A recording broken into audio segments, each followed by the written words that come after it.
Cambridge Analytica chief withdrew $8 million from embattled data firm shortly before its collapse, as he prepares to testify to MPs today over Facebook information selling scandal. The polo-loving boss of Cambridge Analytica has today been accused of withdrawing $8 million from the firm before its collapse because of the Facebook data scandal. Alexander Nix is set to face MPs and may be asked about damaging new allegations about his handling of the crisis that engulfed the London-based company this year. Mr. Nix allegedly withdrew the cash just after the British media revealed Cambridge Analytica was selling data mined from millions of Facebook members. The new allegations over a $8 million loan came from disgruntled shareholders who say Mr. Nix must repay the money to California staff and investors.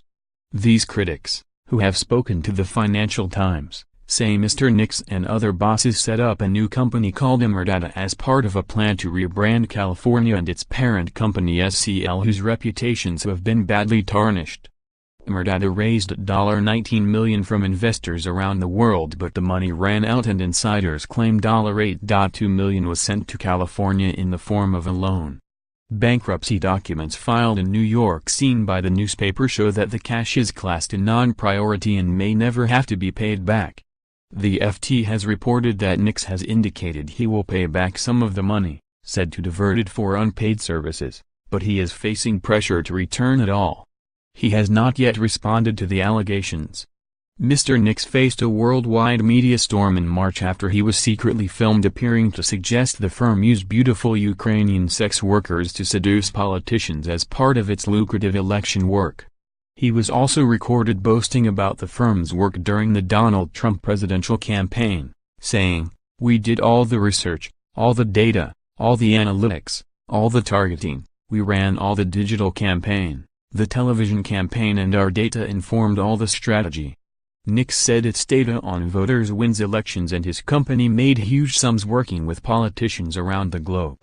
Facebook had given California access to the personal data of tens of millions of users, without the users' knowledge. They claimed the company lied to them and they had no idea they would sell it on. There were calls for Facebook founder Mark Zuckerberg to resign, and he saw £5.3 billion wiped off his £48 billion personal fortune yesterday due to a plunge in the social media company's share price.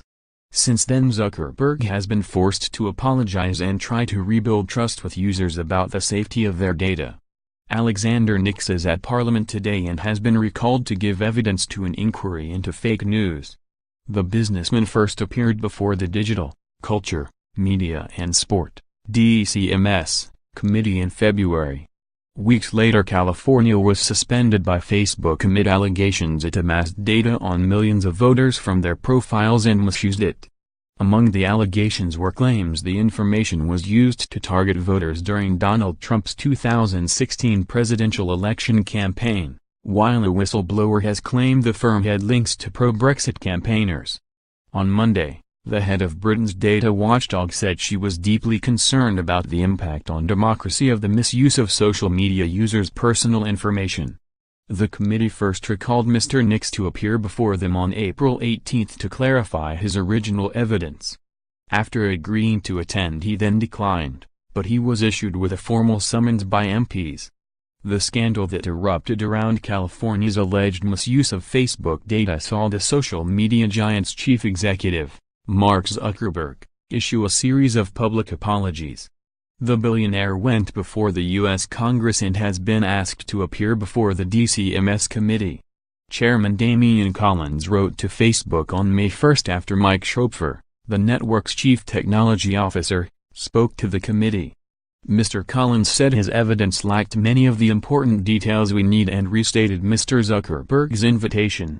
It is worth noting that, while Mr. Zuckerberg does not normally come under the jurisdiction of the UK Parliament, he will do so the next time he enters the country, Mr. Collins wrote. We hope that he will respond positively to our request, but if not, the committee will resolve to issue a formal summons for him to appear when he is next in the UK. Information Commissioner Elizabeth Denham told the European Parliament's inquiry into the California affair that legal systems had failed to keep up with the rapid and unforeseen development of the Internet. Ms. Denham said that her office's investigation, triggered by allegations of misuse of Facebook users' personal data, was unprecedented in its scale and thought to be the largest undertaken by any data protection authority in the world.